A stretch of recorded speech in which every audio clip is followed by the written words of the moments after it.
សួស្តីថ្ងៃនេះចង់ចែករំលែកលំហាត់ប្រាណហាត់ទៅលើសាច់ខ្នងឲ្យធំឲ្យណែនហាប់ល្អបងប្អូនអាចហាត់តាមខ្ញុំនេះបានខ្ញុំនឹងចែករំលែកទៅបងប្អូនតែគាត់អត់ចេះហាត់អាចមើល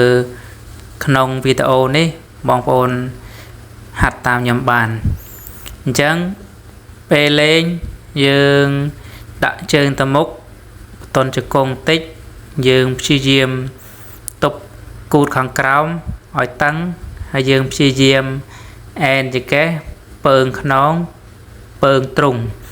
ពេលយើងលេងផ្ដោតទៅលើកម្លាំងកែងដៃទាញមកក្រោយ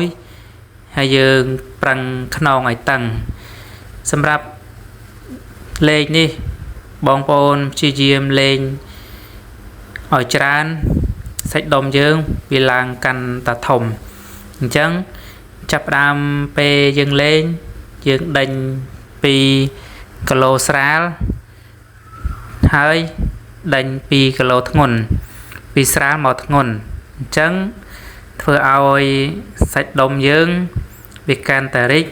កាន់តែធំកាន់តែណែនហាប់ល្អពេលលេងយើងព្យាយាមផ្ដោតទៅលើ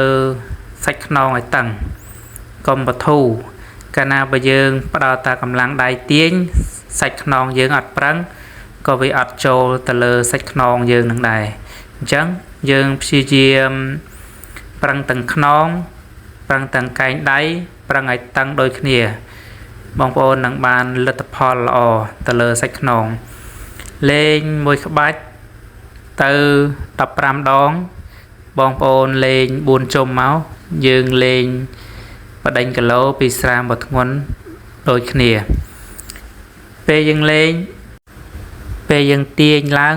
គឺយើងដកដង្ហើមចូលពេលយើងទម្លាក់ទៅក្រោមយើងដកដង្ហើមចេញអញ្ចឹងកាលណាយើងហាត់លេងអញ្ចឹងវាធ្វើឲ្យកម្លាំងយើងនៅបានយូរមិនសូវហត់លេងបានកាន់តែច្រើនកាលណាយើងលេង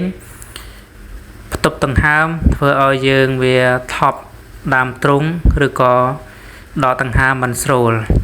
អញ្ចឹងបងប្អូនអាចហាត់តាមខ្ញុំនេះបានសម្រាប់បងប្អូនដែលអត់ទាន់ចេះបងប្អូនមើលក្នុងវីដេអូនេះបងប្អូនព្យាយាមលេងដូចខ្ញុំមកព្យាយាមប្រឹងខ្នងប្រឹងស្មាប្រឹងឲ្យតឹងបងប្អូនកុំភ្លេចត្រូវដកដង្ហើមចេញចូលសម្រាប់របបអាហារយើងត្រូវតែមុនហាត់ប្រាណយើងត្រូវញ៉ាំអីមុននឹង10-20នាទីមកហើយចាំមកដល់កន្លែងក្លឹបយើងត្រូវតែកម្ដៅសាច់ដុំសិនឬក៏ថាក់កង់ឲ្យវាចេញជាតិញើស